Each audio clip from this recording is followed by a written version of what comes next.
تخيل مادة شفافة وقوية وممكن تشكلها بأي شكل. الأكريليك مادة صناعية شفافة وفي منها ألوان، تستخدم في ستاندات، لافتات، ديكورات، حوامل، وكمان مقاوم للصدمات.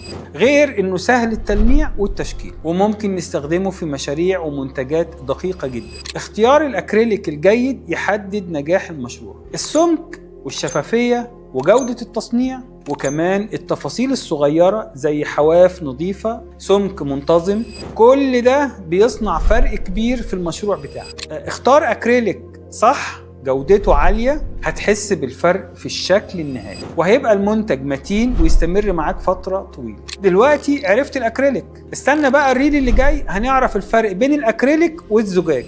واستنى سؤال الجايزة: من هو النبي الذي كان يصوم يوما ويفطر يوما؟ مستني الإجابة في التعليقات.